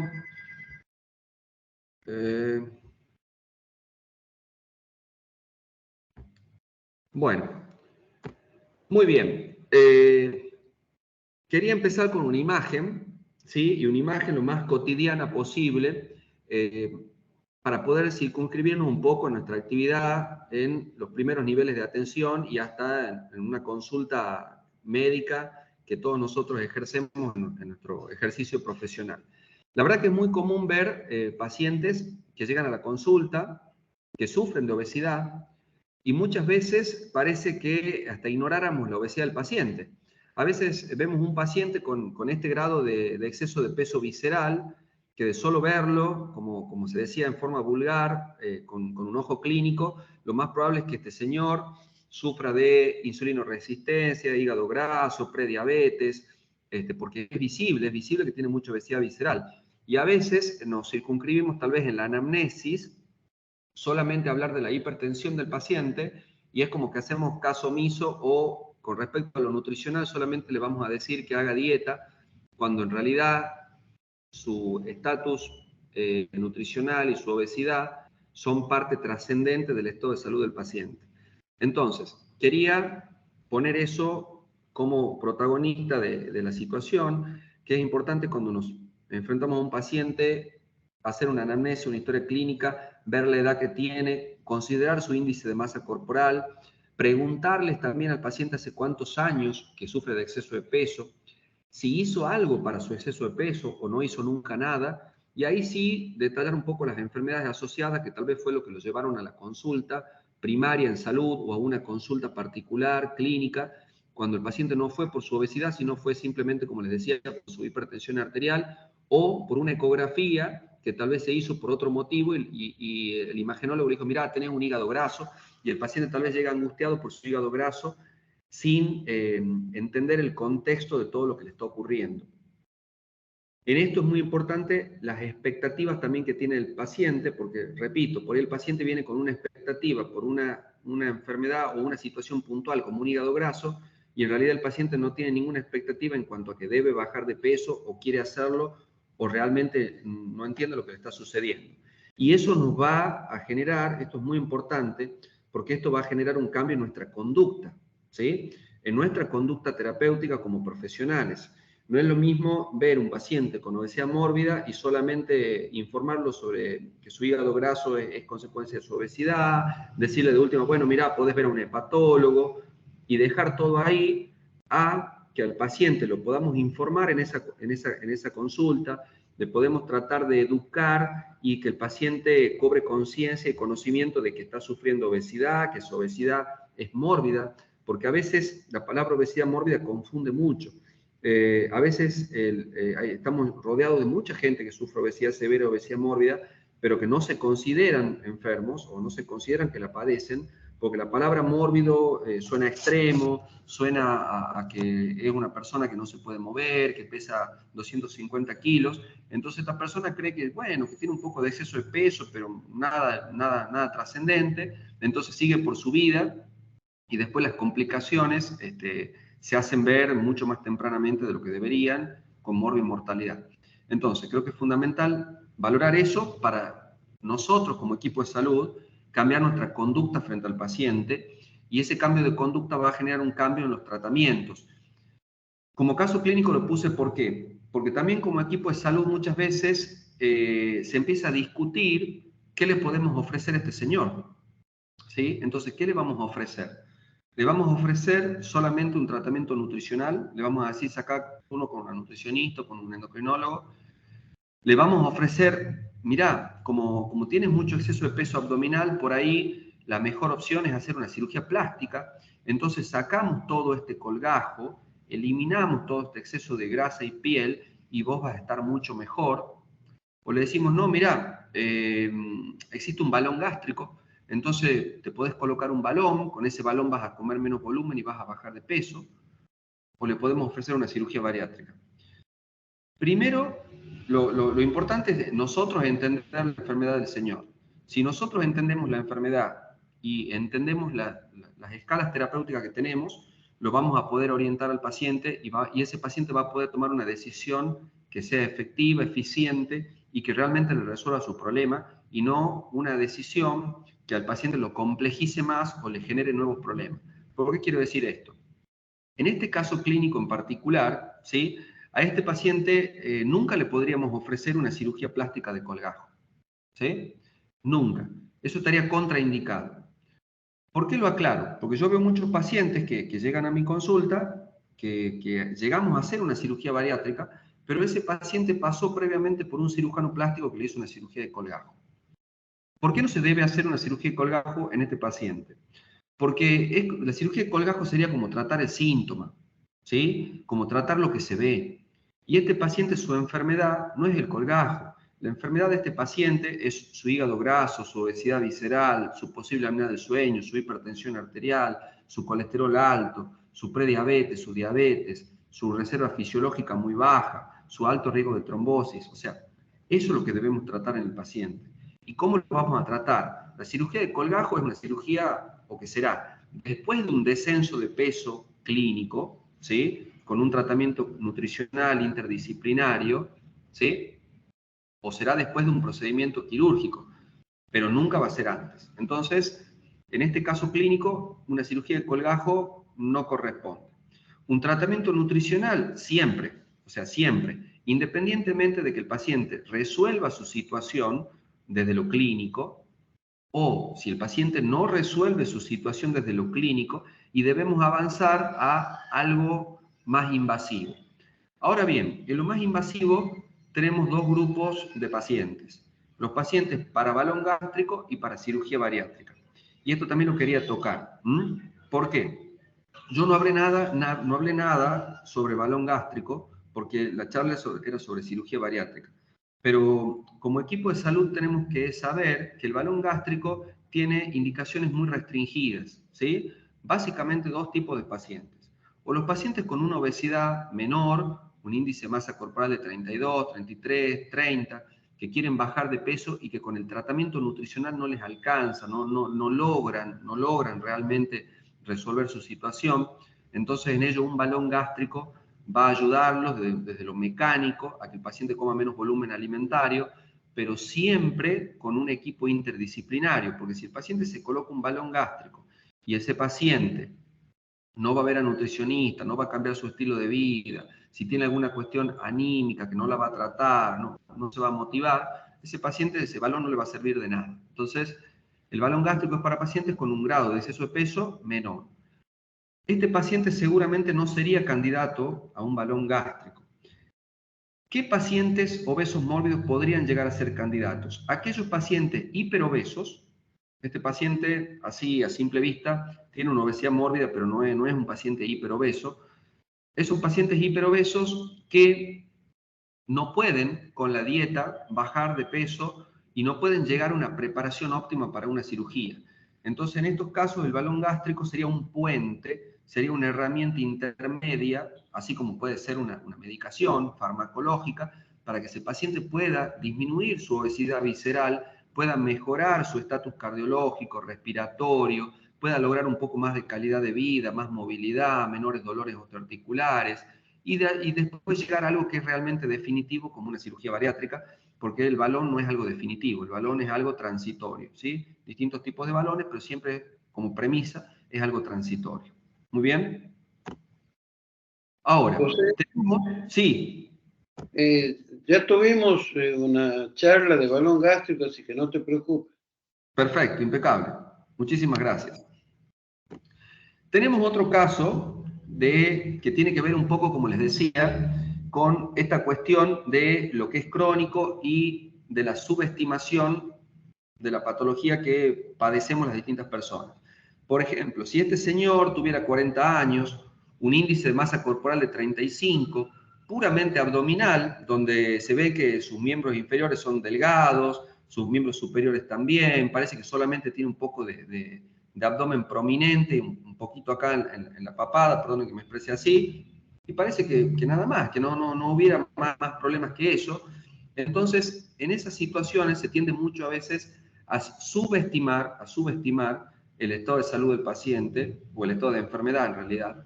Entonces es fundamental investigar en estos casos los años de exceso de peso, por ejemplo, este señor 8 años, si tiene un padecimiento cardiológico, por ejemplo, este señor, patología de hipertensión arterial, dislipemia, insulinoresistencia, hígado graso. ¿Por qué? Porque este paciente, a pesar de no ser hiperobeso ni tal vez obeso mórbido, este paciente tal vez está más enfermo que un paciente con mayor grado de obesidad sin ninguna de estas patologías asociadas, porque el riesgo de mortalidad cardiovascular es mucho más alto. Entonces es fundamental no solamente quedarnos con los kilos en la balanza, con el índice de masa corporal, sino hacer una valoración integral, ¿sí?, del paciente, y en base a eso cambiar la conducta.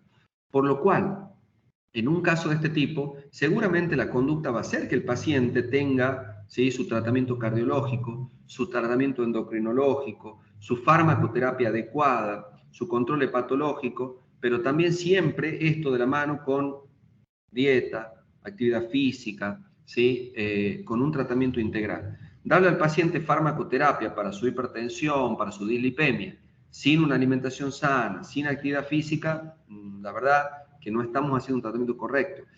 Tal vez nosotros como equipo de salud al paciente lo informamos, pero hay que tratar de ir un poquito más allá y tratar de que el paciente entienda de que si sufre obesidad y toma un antihipertensivo o una estatina, no alcanza si el paciente no trata de mejorar sus estilos de vida.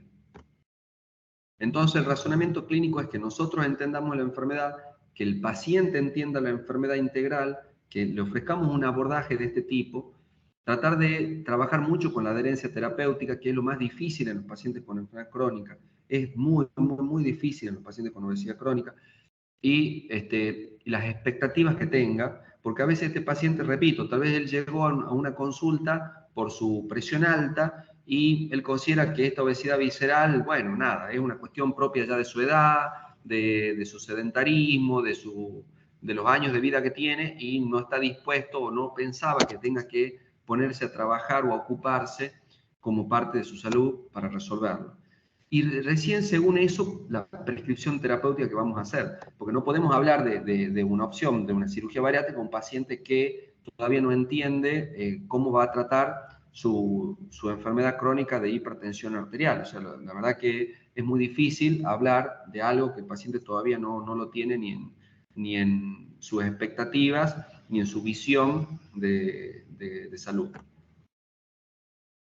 Muchos casos también son, por ejemplo, acá tenemos, por ejemplo, a ver, les puedo presentar otra situación, una médica de familia que atiende a una señora de 58 años, que tiene obesidad, un índice de masa corporal de 35, volvemos a lo mismo, la hipertensión, la dislipemia, o sea, las patologías metabólicas, que al abordar el primer problema, la paciente refiere muchos episodios de descenso de peso mediante distintos tipos de dietas, con cierto éxito, ¿bien? Pero todas las veces recupera rápidamente el peso perdido. Nos cuenta que un año atrás ha concurrido un tratamiento grupal durante 3 meses y logró bajar 3 kilos de peso, ¿sí? Está muy entusiasmada, pero luego de abandonar el tratamiento, porque tenía dificultades económicas para los coseguros de su obra social, o porque si va al sistema público no conseguía los turnos, recupera el peso perdido, ¿bien? Y se encuentra muy molesta con esta situación y echa la culpa de todo el fracaso en la dificultad para los turnos, o la dificultad en su cobertura médica, o la reganancia de peso. Bueno, este caso me parece muy, muy importante para que nosotros como equipo de salud nos pongamos frente al paciente también, para tratar de que el paciente se haga cargo de su situación, ¿sí? Esto es muy importante también en las patologías crónicas. Nosotros tenemos que lograr que el paciente sea responsable de su situación, que se haga cargo de su situación, y también nosotros saber que a veces tenemos que ofrecerle algo diferente. Esta paciente no llegó tal vez ni conociendo que existe la posibilidad de una cirugía bariátrica, tal vez hasta la podemos asustar hablándole sobre una cirugía, pero si la paciente viene hace muchos años haciendo tratamientos, su descenso de peso es de 3 kilos, es algo absolutamente insuficiente. Evidentemente, con esta terapéutica no vamos a llegar a un resultado satisfactorio, ¿sí? El riesgo cardiovascular y la mortalidad va a aumentar muchísimo, pero tampoco vamos a llegar a ningún lugar si fomentamos o nosotros también justificamos la falta de tratamiento a consecuencia de que la obra social no da la cobertura suficiente, o que el turno en el CAPS, en el hospital, fue el culpable de que ella no pueda efectuar su tratamiento adecuado. Es muy importante en estos pacientes con enfermedades crónicas y obesos, mórbidos, severos y con síndrome metabólico o diabéticos, que el paciente entienda que él tiene que ser el responsable de su tratamiento, que nosotros vamos a acompañarlo, vamos a ayudar, vamos a intentar motivarlo, pero que el paciente se tiene que hacer cargo de su tratamiento. Si no, no vamos a llegar seguramente a ningún lugar, ¿sí? Entonces, es fundamental, y es lo que yo quería por ahí un poco transmitir con los casos clínicos de ejemplo, que por ahí son muy, muy comunes en nuestra práctica diaria, hacer énfasis en las barreras en el tratamiento de la obesidad. Hay muchas barreras en el tratamiento. Hay barreras que son propias del paciente y nosotros también tenemos que tratar de sacarlo al paciente de ahí para que él pueda ayudarse, y no solamente nosotros ayudarlo, sino que él pueda ayudarse a sí mismo. Una de las barreras son los fracasos previos, ¿sí? Que hace que el paciente siga insistiendo en lo mismo o sin buscar una alternativa diferente. Otra es la falta de conciencia de enfermedad. Es impresionante la cantidad de personas con obesidad severa y mórbida, y lo van a ver en la calle, y la falta de conciencia de enfermedad es impresionante. Las cuestiones de cobertura económicas, la verdad que son algo que lo padecemos todos, en todo tipo de situaciones, nosotros como profesionales de la salud, y cuando nosotros nos toca ser pacientes, o a los familiares toca ser pacientes, desde las patologías oncológicas, cardiológicas, reumatológicas. La realidad es que tenemos un contexto donde estos problemas existen, la verdad que no los podemos negar, pero la realidad es que si queremos superarlos, no nos tenemos que quedar con el problema, tenemos que buscarle la solución. Entonces también tenemos que hacerle ver al paciente que es importante que él, repito, trate de salir de eso, de ese círculo vicioso negativo, y también las barreras socioculturales, el estigma y la culpa. Es importante que nosotros como equipo de salud no fomentemos también la culpa de la obesidad en cuanto al paciente. ¿Y por qué le digo esto? Porque por ahí van a haber muchos pacientes, la mayoría en general, que sufren obesidad desde muy temprana edad, desde niños. Muchos hicieron dietas desde la infancia. Tal vez muchos de sus hijos comen hamburguesas, papas fritas, chocolate, y no sufren ningún tipo de problema de peso. Y hay niños que realmente tienen que hacer dieta a los 7, 8, 9, 10, 11 años, cuando sus amiguitos no se preocupan en lo más mínimo, en lo que tienen o no tienen que comer.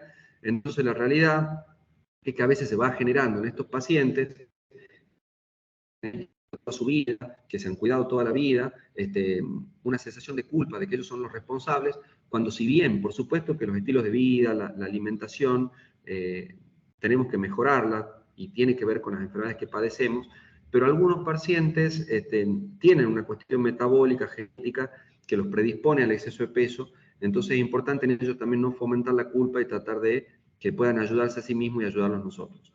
En cuanto al equipo de salud, las barreras son a veces la oferta terapéutica idónea. Como les decía, un paciente que llega con obesidad mórbida a operarse de una cirugía bariátrica y que ya pasó por cirugías plásticas y evidentemente algo falló en el equipo de salud, o sea, se hizo algo que no se debería haber hecho. Entonces es importante que nosotros entendamos la patología, ¿sí?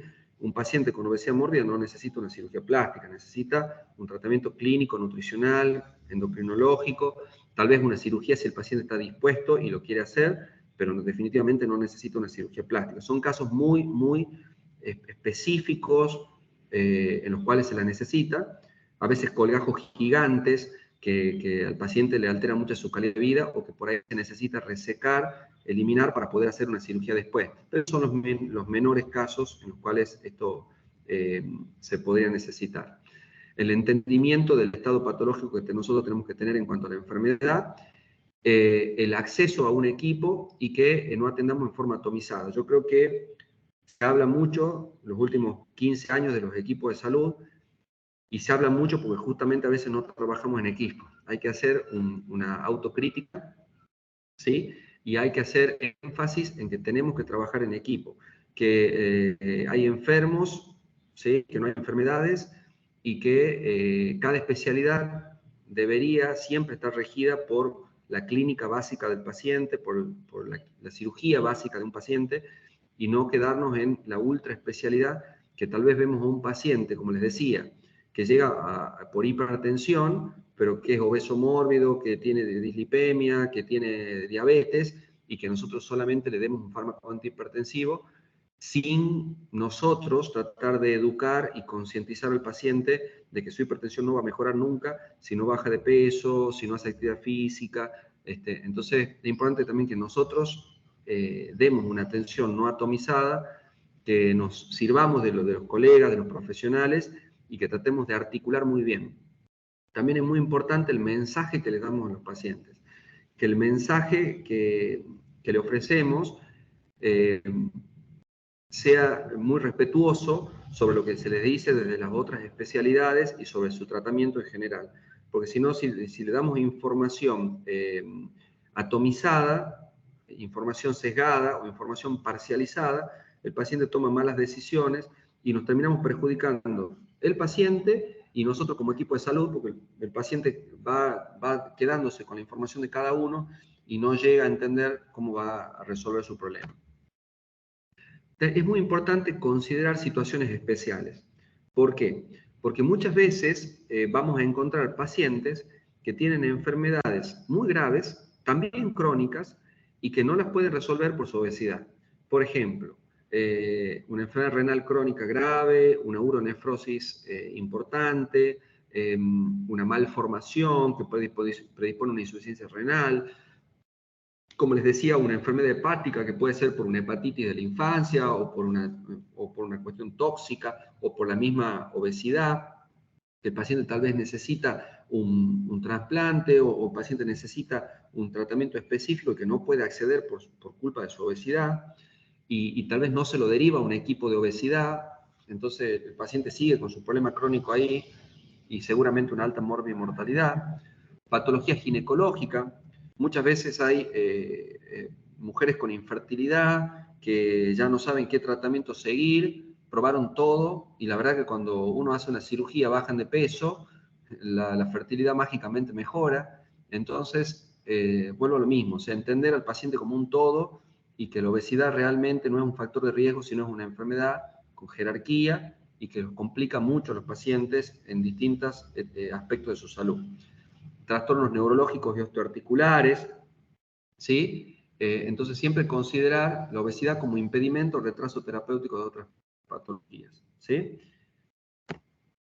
Las consecuencias de la mortalidad ya se ven desde un índice de masa corporal de 32, que no es un índice que vamos a operar y es un índice bastante bajo, pero ya desde un índice de 32 hay doble riesgo de muerte asociado a la obesidad.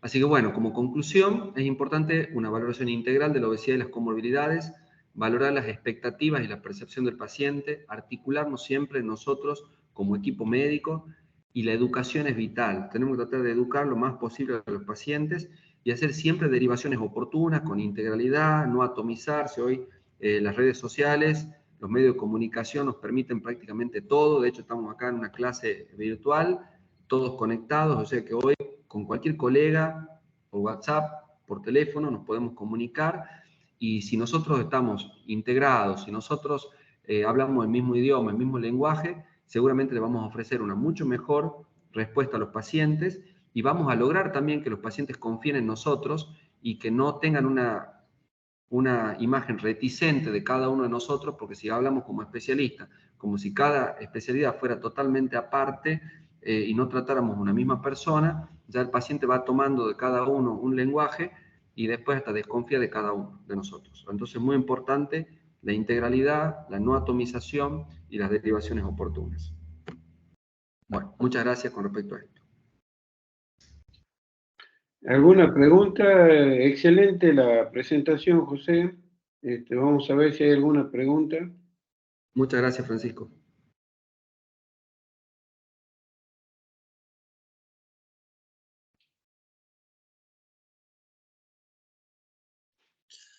Doc, es buenísima el enfoque, ¿no? Porque volvemos a lo mismo, a esa mirada holística, integral, y ver el todo en el paciente y no fragmentado, como antes se lo consideraba, como decía el doctor, quizás venían por, no sé, por derivación del médico porque tiene el hígado graso, pero en realidad uno desde el ojo clínico puede ir viendo otras complicaciones. Entonces le puede sugerir al paciente, si es que no se cuenta con el equipo, este, que pueda ir a visitar a los otros especialistas y de alguna manera armarlo al equipo. Perfecto. Sí, de acuerdo. A ver, yo esto lo digo, debo confesar y hacer una autocrítica. Yo no sé si le dije a Francisco alguna vez, pero bueno, no me da vergüenza decirlo porque creo que es parte del aprendizaje. Yo cuando empecé a hacer cirugía bariátrica, veía los resultados de los pacientes, realmente cómo bajaban de peso de forma impresionante, y honestamente sobreestimaba la cirugía, ¿sí? La sobreestimaba. Cuando empezaron a pasar los años, yo hago cirugía bariátrica del año 2008, ¿sí? Del año 2008. Bueno, ya vi varios pacientes, tengo varios pacientes, y vi que justamente los pacientes que les va impecable, son los que logran cambiar su estilo de vida. Y esa es la realidad. Son los pacientes que no tienen reganancia de peso, que no pierden masa muscular, que están impecables. En cambio, los pacientes que realmente se quedan con la cirugía, los resultados son totalmente diferentes, algunos hasta son pobres, por supuesto que depende de la técnica que uno haga y todo lo demás, pero es fundamental. O sea, si nosotros trabajamos en forma atomizada, creemos que la cirugía bariátrica es la solución o la última droga o lo que fuere, vamos a terminar en fracaso. Y cuando tenemos esos fracasos, termina hasta hablando mal de lo que hacemos, porque es como que ahí, como les decía, no es lo mismo la estadística de pacientes bien seguidos, de pacientes con buena adherencia, que la estadística de pacientes sin ningún tipo de seguimiento. Por supuesto que hay cosas que escapan a nosotros, uno le puede dar toda la información al paciente, tratar de ayudarlo, y después el paciente lo mismo es dueño de su propia vida y se va a manejar como considere, pero por lo menos que desde nuestro lugar le tratemos de hacer entender que necesita un abordaje integral, ¿sí? Es clave en los resultados. Sí, se vio, siempre llegan, me acuerdo que llega una paciente diciendo, ya tengo todos los papeles listos para hacerme la cirugía bariátrica. Y necesitaba como el aval, no sé qué es lo que realmente buscaba en nosotros para que le demos el ok para que ella vaya a operarse como un trámite, ¿no? Y después otros pacientes que decían, ¿es verdad lo de la vacuna para la obesidad? ¿Dónde la consigo? ¿Cómo hacemos? Y hay que entrar con el paciente explicándole la importancia del tratamiento y del cambio del hábito, del estilo de vida, y enseñarles que es un tratamiento que si llevaron muchos años viviendo de una cierta manera, va a tomar un tiempo poder reaprender muchos hábitos. Así es lo más difícil. Si bien es difícil también pasar por una cirugía, pero también es muy difícil cambiar los hábitos. Nos pasa a todos en realidad. Sí, sí, tal cual. Pero muy, muy, muy interesante lo de hoy, doctor. Muchas gracias. ¿Alguna otra pregunta?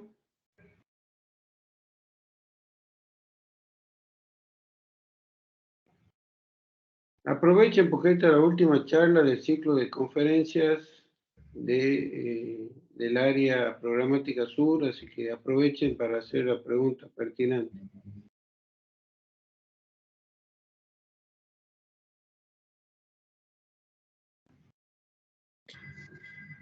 Yo, una consulta. En el caso nosotros que tengamos pacientes, por ejemplo, estoy hablando de acá de Alberdi, pacientes con hiperobesidad, que están en condiciones quizás de ser evaluados para una cirugía. Nosotros los derivamos al hospital y el hospital es quien hace las conexiones o las consultas con ustedes. Francisco, no sé si querés responderle vos eso. Sí, el paciente debe sacar, debe ponerse en contacto con CEPTA, el Centro Provincial de Trastorno Alimentario, donde está funcionando el equipo interdisciplinario, donde trabaja el doctor José Cabrera, y directamente a través de ese medio se lo va a evaluar al paciente a ver si cubre los requisitos para una cirugía bariátrica, pero es a través de CEPTA directamente. Bien. Sí, sí, nosotros mandamos acá desde Alberdi, teníamos un grupo, creo que llegamos en una ocasión a llevar 15 y un poco más luego, pero surgieron otros pacientes con mayor sobrepeso del resto de los pacientes y sí, están en condiciones, hay muchos que están en cama, o sea, que están solamente en sus casas. Sí, son pacientes que hay que darle prioridad muchas veces, evitar que el paciente quede postrado, o sea, están en domicilio por evitar que quede postrado, porque después se hace mucho más dificultoso la llegada a una cirugía bariátrica, ¿no? Ah, bien, bien, perfecto.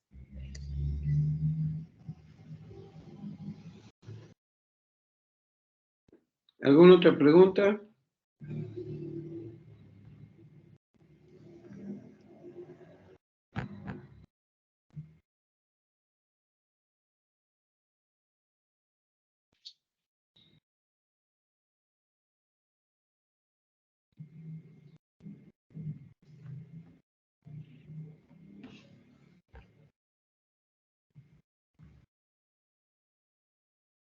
Doc, ahí le preguntan si aquí en Tucumán los centros de salud a que actualmente realicen este tipo de cirugía. Y es ahí en CEPTA, ¿cierto? Sí, en realidad el lugar donde se opera es en el Hospital Centro de Salud. Claro, ¿Sí? pero CEPTA es el centro integral donde se atiende a los pacientes, se le hace toda la valoración y todo el equipo, pero la cirugía en sí misma se la hace claro, en el Hospital Centro de Salud. ¿Sí? sí, era una pregunta que está ahí en el chat. Exacto. Sí, sí.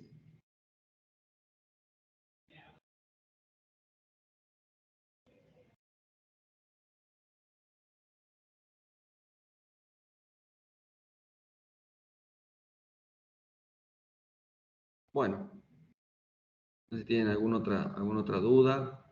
Sí, esperemos unos minutos porque a veces demora la gente en hacer preguntas. Bueno,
Excelente la charla, José. El doctor José Cabrera es médico cirujano bariátrico del equipo de CEPTA.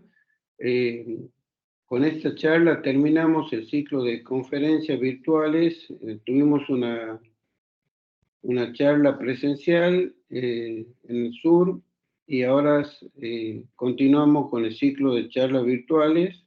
Hoy terminamos, hoy 29 de septiembre, terminamos con el área programática sur. Agradecemos la concurrencia virtual y presencial de todos los componentes del equipo de salud. Espero que haya sido de utilidad. Y bueno, Dios mediante, si hace falta, el año que viene repetiremos la charla con usted o con otra área programática. Desde ya, muchas gracias. Desde el Programa de Atención Integral de la Salud, yo soy el doctor Francisco Donofrio, referente del programa. Le agradezco mucho la atención y a la directora del área programática por la convocatoria.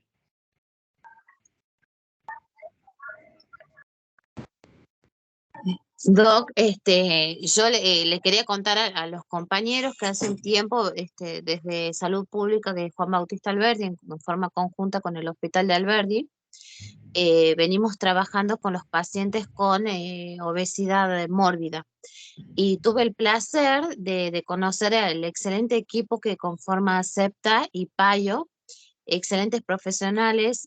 Se aprendió muchísimo la manera de trabajar en equipo de forma interdisciplinaria y con la mirada integral, que muchos desconocíamos de la función que tenía este centro, pero la verdad, hoy por hoy los números nos muestran la cantidad de pacientes con obesidad y desde muy temprana edad, con comorbilidades también. Entonces, invitarlo a los compañeros que puedan derivar, si es necesario, al equipo de CEPTA, porque se van a encontrar con un gran equipo donde el paciente se siente muy contenido y muy escuchado y acompañado por sobre todo. Y yo, como nutricionista, también pude aprender muchísimo de los profesionales. Dolores Moncasi, una excelente compañera y colega, y siempre con muchísima predisposición. Tanto usted, doctor Donofrio, como el resto del equipo, fue un placer poder conocerlos a todos los que integran el equipo, ¿no? Sí, hoy Dolores no está presente en la charla virtual, está en un encuentro porque hoy es el Día Mundial del Corazón. Se hace un encuentro acá en la Plaza Urquiza, en San Miguel de Tucumán. Por eso no está presente hoy, pero siempre estuvo en todas las charlas. Así que, bueno, muy agradecido por la presencia tuya y por la presencia de todos los colegas y del equipo de salud del sur. Y esperemos pronto volvernos a encontrar, Dios mediante. Sí, Dios quiere, porque es muy bueno y nos mantenemos actualizados todos. Gracias.